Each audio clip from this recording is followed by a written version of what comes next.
Hi everyone, welcome back to my channel. तो first of all मैं आपसे sorry बोलना चाहूँगा कि इतने दिन से मैं आपके लिए कोई वीडियोस नहीं पोस्ट कर पाया।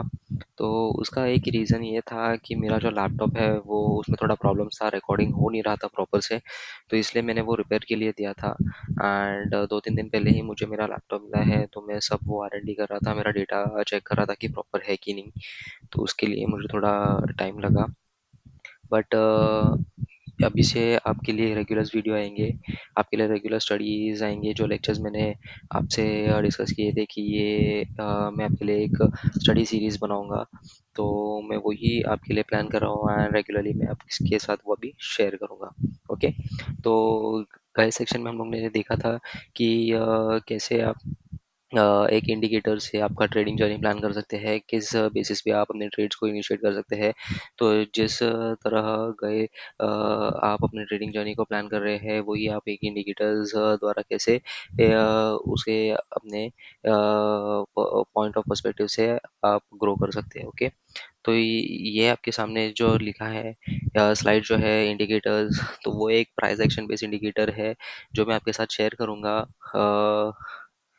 थोड़े ही दिनों में, क्योंकि मैं उस इंडिकेटर्स के थोड़े सेटिंग्स पे अब चेंजेस कर रहा हूँ, उसका जो एल्गोरिदम है उसमें थोड़े चेंजेस कर रहा हूँ, इसलिए अभी तो फिलहाल मैं आपसे शेयर नहीं करूँगा। थोड़े दिनों में आपको भी वो इंडिकेटर्स मैं पब्लिकली प्रोवाइड कर दूंगा। हर एक वीडियो में मेरे डिस्क्रिप्शन बॉक्स में वो इंडिकेटर्स अवेलेबल होगा। ओके।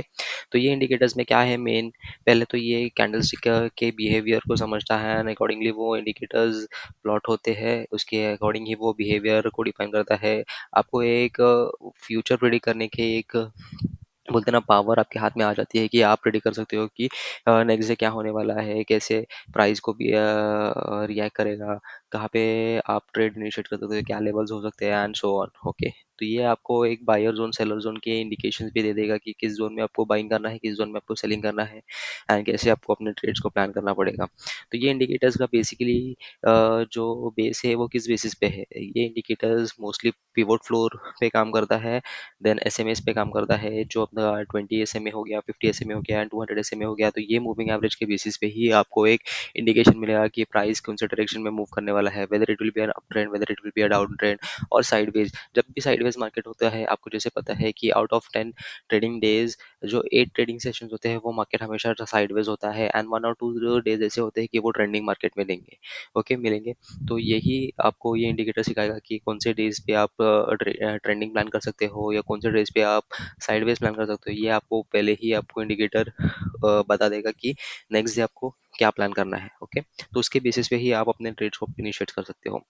तो ये सब जो इंडिकेटर्स को मैंने क्लब किया है, ये आपके एक लीडिंग इंडिकेटर्स है। These are not lagging indicators. Leading indicators क्या होते हैं कि जब जैसी प्राइस रिएक्ट करता है तो आपको इंडिकेटर्स भी आपको इंडिकेट करते हैं, उसको आप बोलते हैं लीडिंग इंडिकेटर्स। लैगिंग इंडिकेटर्स कैसे होते हैं, प्राइस का बिहेवियर, प्राइस बढ़ रहा है या कम हो रहा है, ये तो प्राइस का बिहेवियर है, तो उसके बेसिस के पे आपका जो इंडिकेशन बाद में देगा। पहला प्राइस अपना प्राइस देगा, फिर उसके बाद में आपका इंडिकेटर आपको सिग्नल देगा। तो that is a lagging indicator. But ये लीडिंग इंडिकेटर है, ये आपको पहले ही प्रिडिक्ट करके देगा कि ये आपके लेवल्स होने वाले हैं। So this is a leading indicator. ये प्राइस के बिहेवियर को जानने से पहले ही आपको प्रिडिक्ट करके देगा। ओके। तो जैसे कि आप देख सकते हो कि बहुत सारे जन क्या करते हैं, अभी म्यूचुअल फंड्स या स्टॉक्स में इन्वेस्ट करते थे। म्यूचुअल फंड्स भी क्या करता है कि ऐसे ऐसे कंपनीज को चूज करता है, फिर वही आपका जो मनी है, हार्ड अर्न मनी है, वो स्टॉक्स में इन्वेस्ट करते हैं। So these are all blue chip mutual fund which you can also invest in this. So ये आपका एक मोटो होना चाहिए कि आप कैसे सी ट्रेडिंग कैसे है। ट्रेडिंग इज नॉट कि आप आज आए पैसे लगाए, आज आपका पैसा बन गया। ट्रेडिंग ये एक बिजनेस की तरह है। आज आपने इन्वेस्ट किया तो कल आपका पैसा वो ग्रो होगा। सो ये ट्रेडिंग को आप इन्वेस्टमेंट के पर्पज से लो कि आप आपका hard and money, hard and time जो है, आप जो टाइम इन्वेस्ट कर रहे हो, वो आपको आगे जाके सक्सेस देगा। ओके।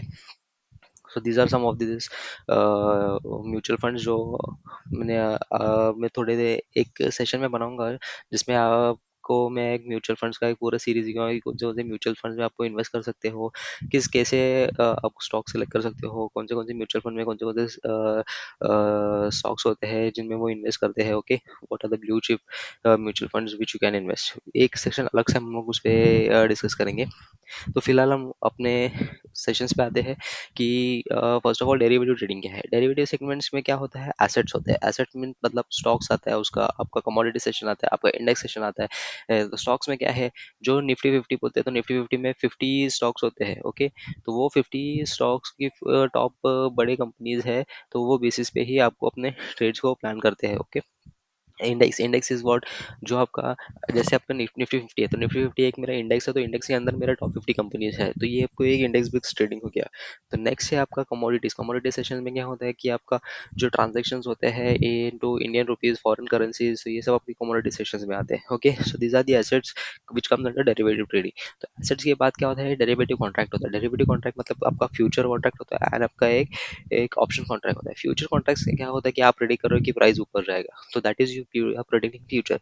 आप प्रेडिक्ट करोगे आपका प्राइस नीचे जाएगा, तो वो प्रेडिक्ट क्या कर रहे हो आप, फ्यूचर प्रेडिक्ट कर रहे हो, तो ये आपका फ्यूचर कॉन्ट्रैक्ट हो गया। ऑप्शन में क्या होता है, ऑप्शन भी एक तरह का प्रिडिक्शन ही है कि आप प्रेडिक्ट करो कि प्राइस ऊपर जाएगा, तो आप उसका एक प्रीमियम बाय करते हो। Okay, that is option. तो फ्यूचर एंड ऑप्शन में डिफरेंस क्या है, सी फ्यूचर को आप बाई करोगे तो मिनिमम एक लॉट को आपको बाई करने के लिए 70 to 80,000 देना पड़ेगा, वही आपको ऑप्शन का एक लॉट बाई करोगे तो आपको मिनिमम 3,000 to 4,000 देना पड़ेगा। तो यही डिफरेंस है फ्यूचर्स एंड ऑप्शन में, प्राइस का डिफरेंस।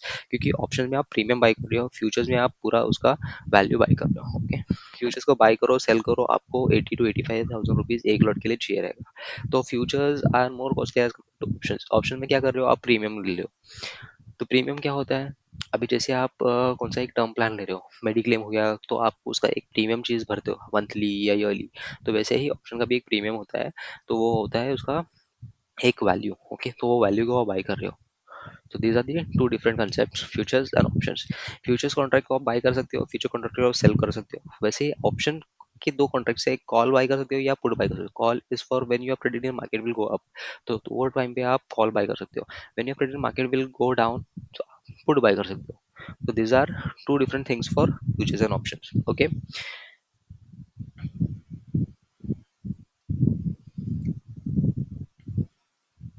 Future trading. तो फ्यूचर ट्रेडिंग में क्या होता है, फ्यूचर ट्रेडिंग अगर आप डिफाइन कर रहे हो कि मुझे एक लॉट लेना है, तो मैं एक लॉट लूंगा फ्यूचर का। ओके, तो ये क्या है, मेरा एक एग्रीमेंट होता है। तो फ्यूचर का एग्रीमेंट कभी रहता है, थर्सडे एंड मंथली एक्सपायरी रहता है। हर थर्सडे को फ्यूचर एक्सपायर होता है, एंड हर मंथ के लास्ट थर्सडे को मंथली एक्सपायरी होगा फ्यूचर का। तो फ्यूचर का क्या रहेगा, अगर मेरा स्पॉट प्राइस है एंड मेरा फ्यूचर स्पॉट प्राइस से नीचे है, तो ये क्या रहेगा, मैं प्रेडिक्ट कर रहा हूँ कि मेरा फ्यूचर स्पॉट प्राइस से ऊपर है। स्पॉट प्राइस मतलब क्या होता है कि जहाँ पे मार्केट का भी करंट प्राइस है, let's say 1,000 rupees, so 1,000 rupees what is, this is my spot price. अगर मेरा स्पॉट प्राइस से कम है मेरा फ्यूचर, लेट्स से 900 रुपीज, तो मैं क्या बोल रहा हूँ, मुझे ये फ्यूचर सस्ता मिल रहा है as compare to my spot price, तो ये क्या हुआ, 100 रुपीज का मेरा डिस्काउंटेड ऑफर है। ओके, वही अगर मैंने बोला कि मेरा स्पॉट प्राइस 1,000 है, बट मुझे फ्यूचर का जो लॉट है वो मिल रहा है 1100 रुपीज में, तो जो 1100 का डिफरेंस है, 1000, 1100 माइनस 1000, दैट इज 100 रुपीज। तो 100 क्या है, मेरा एक्सपेंस प्राइस, तो इसको क्या बोलेंगे हम, प्रीमियम। ओके, ये मेरा क्या हुआ, मुझे फ्यूचर्स थोड़े हाई रेट्स में मिल रहे हैं। ओके,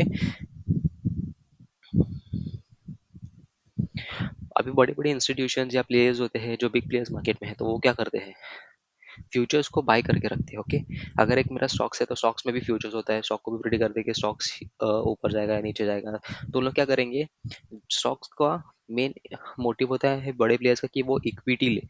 अगर वो इक्विटी ले रहे हैं स्टॉक्स का, तो वो कभी ना कभी तो गिरेगा, उसका वैल्यू कम होगा, तो वो वैल्यू को बैलेंस करने के लिए वो क्या करेंगे, फ्यूचर्स को इधर शॉर्ट करेंगे या उसके बिहाफ में एक ऑपोजिट पुट लेके रखेंगे। तो वो क्या कर रहे हैं, अपने पोजीशन को हेज कर रहे हैं, ताकि जो मैंने खरीदा है उसका वैल्यू अगर डिक्रीज हो रहा है, तो वो डिक्रीज होने के लिए मैं अपने पोजीशन को एक हेज करके रख रहा हूँ। मेरा स्टॉक ऊपर जा रहा है तो मुझे प्रॉफिट होगा, बट इन केस मेरा स्टॉक नीचे जा रहा है, तो वो वैल्यू को कवर अप करने के लिए मेरे पास एक फ्यूचर है या मेरा एक ऑप्शन है। ओके, तो ये होता है बड़े प्लेयर्स के logic to earn money. Okay, तो बैंक्स इंस्टीट्यूशंस यही लॉजिक पे काम करते हैं। Hope you guys have enjoyed this video. Please do like, share, and subscribe to my channel and be updated, guys. Please show some love, show some likes. Please do watch our videos. See you in the next video, guys.